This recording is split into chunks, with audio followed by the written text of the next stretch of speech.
సంఖ్యాకాండము 23వ అధ్యాయం 19వ వచనమును ఇప్పుడు నేను చదువుతున్నాను.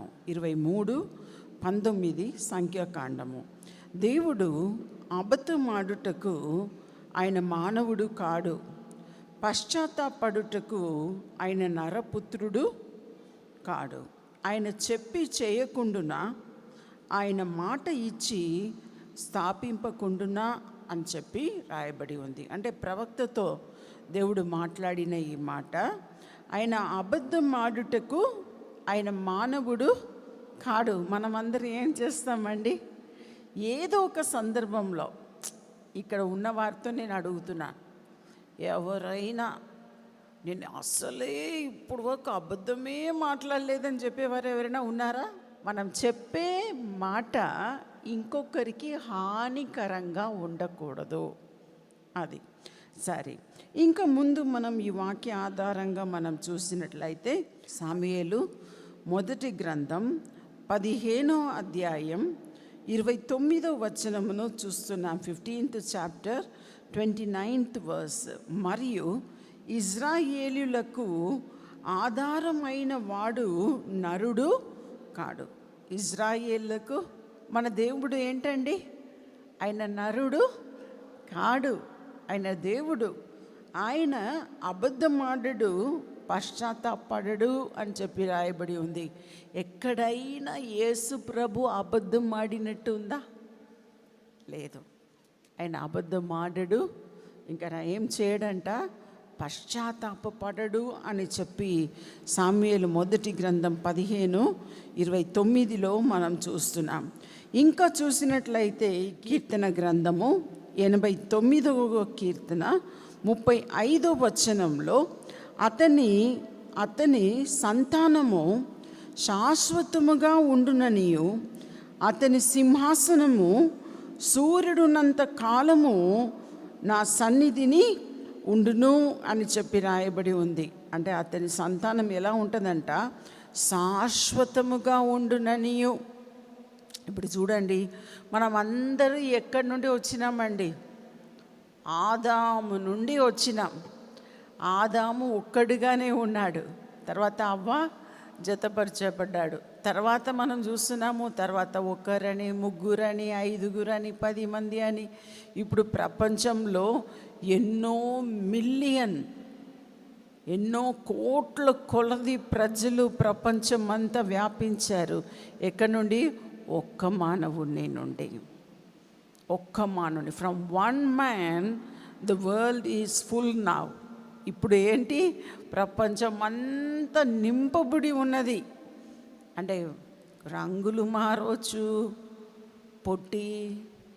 పొట్టిగా కొందరు ఉండవచ్చు, కొందరు హైట్గా ఉండవచ్చు, కొందరు అట్లా ఉండవచ్చు, కొందరు ఇట్లా ఉండవచ్చు, ఆ రీతిగా ఉండవచ్చు, ఎలాగైనా మనం ఉండవచ్చు.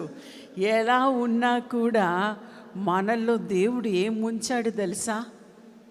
ఈ మట్టి శరీరంలో తన ఊపిరిని ఉంచాడు. హల్లెలూయా. మీలో ఉన్న ఊపిరి ఎక్కడి నుండండి? దేవుడిచ్చిన ఊపిరి. ఆయన ఎప్పుడు ఇస్తాడో మనం తీసుకోవాలి, ఎప్పుడు ఆయన తీసేస్తాడో మనము మట్టిగా మరలా మారిపోవాలి. ఆ రీతిగా దేవుడు మనల్ని సృష్టించాడు. ఇంకా మనం చూస్తున్నాము హబక్కూకు 2వ అధ్యాయం 3వ వచనంలో, ఆ దర్శనం విషయము నిర్ణయ కాలమున జరుగును. ఏంటంట? ఇంకా రాయబడి ఉంది, సమాప్తం అగుటకై ఆతుర పడుచున్నది, అది తప్పక నెరవేరును. అది ఆలస్యము వచ్చినను దాని కొరకు కనిపెట్టుము, అది తప్పక జరుగును, జాగు చేయక వచ్చును అని చెప్పి రాయబడి ఉంది. మనందరికీ దేవుడు దర్శనం ఇస్తూ ఉన్నాడా? ఏదో ఒక సందర్భంలో ఇస్తాడండి. అలా ఇచ్చినప్పుడు దేవుడు ఏం చేస్తాడు తెలుసా? అది తప్పకుండా నెరవేరుస్తాడు. నాకు పెళ్ళైన కొత్తలో ఒక బాబు కొన్ని నిమిషాలు బ్రతికి ఉండి చనిపోయాడండి. ఇక్కడే ఈ రమాదేవి హాస్పిటల్ అని ఒక హాస్పిటల్ ఉంది వరంగల్లో, అక్కడ ఆమె దగ్గర చనిపోయారు. సంధ్యారాణి డాక్టర్ పేరు. అక్కడ పోయాను.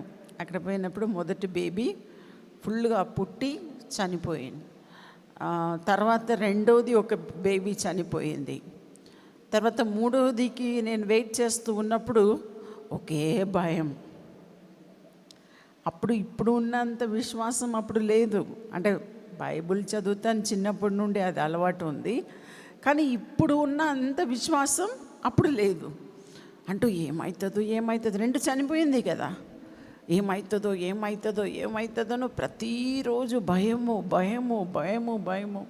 అలా డాక్టర్ అన్నారు కంప్లీట్ బెడ్ రెస్ట్. ఒకే ఇంజెక్షన్. మా అమ్మ అప్పుడే ఆమె పని మానేసి కొన్ని నెలలు నా దగ్గర వచ్చి ఆమె ఉన్నది. అప్పుడు ఆ రోజుల్లో ఇప్పుడు ఉన్న ఇన్సులిన్స్ లేవు, పెద్ద సిరింజ్లో వేయాలి ఇంజెక్షన్. అలా నన్ను గుచ్చి ఆమె తిడుతుంది. నేను నర్సింగ్ చదివానో నాకు తెలియదు, నీకు ఇన్ని ఇంజెక్షన్ వేయడానికా అని అంటది. చేతిలో, అంటే ప్రెగ్నెంట్గా ఉన్నాను అప్పుడు, చేతిలో ఇంజెక్షన్ పెట్టుకొని ఒక చేతిలో ఫుడ్ వెంటనే, లేకపోతే హైపోగ్లైసిమియా అయిపోతుంది, వెంటనే తినాలి. అట్లా ఉండి మా అమ్మ నన్ను చూసుకున్నది. అప్పుడు పెద్ద కూతురు, ఇప్పుడు ఉన్న చెన్నైలో ఉన్న పాప మర్సీ పుట్టింది. చాలా కష్టపడి ఆ డాక్టర్, నాకు ఇంకా జ్ఞాపకం ఉంది, ఆ డాక్టర్ పేరు యాస్మిన్. ఆ డాక్టర్ నన్ను మంచి కేర్ ఇచ్చింది. నాకు డెలివరీకి కూడా పైకి అట్లా ఎక్కిపోవాలి, కానీ ఆమె నువ్వు ఎక్కి రావద్దు, నేను దిగి వస్తానని చెప్పి కింద దిగి వచ్చి నాకు ఆపరేషన్ చేసింది. అద్భుతంగా దేవుడు నాకు చక్కని కుమార్తెని ఇచ్చాడు. ఇప్పుడు ఆ యొక్క కూతురు చెన్నైలో చాలా మంచి ఒక కుటుంబంలో ఉంది. దేవునికి స్తోత్రం. ఇంకా లూకాసు సువార్త 21:33లో ఆకాశమును భూమియు గతించును కానీ నా మాటలు ఏమాత్రమును గతింపవు. అందరికి తెలుసు, ఆకాశం భూమి గతించినా కూడా దేవుని మాటలు ఏం చేయదంట, గతింపవు. అది గతించి పోదు, అంటే గతింపవు అని చెప్పి రాయబడి ఉంది ఖచ్చితంగా. సో దేవుడిచ్చిన మాట ఏది కూడా గతింపవు. రోమీలకు రాసిన పత్రిక 11:29లో ఏలయనగా దేవుడు తన కృపా వరముల విషయంలోనూ పిలుపు విషయంలోనూ పశ్చాత్తాపపడడు. దేవుడు దేనిలో పశ్చాత్తాపడడంట, పిలుపు విషయంలో, కృపావరముల విషయంలో. మనకు కృపావరములు అంటే, నేను ఫస్ట్ స్టార్టింగ్లో ప్రేయర్ చేసినప్పుడు నాకు వరములు కావాలి ప్రభువా కావాలి. అప్పుడు పెద్దగా సేవ ఏం లేదు, సరిగా తెలుగు కూడా రాదు. ఆ టైంలో నేను ప్రార్థన చేయడం ప్రారంభించాను.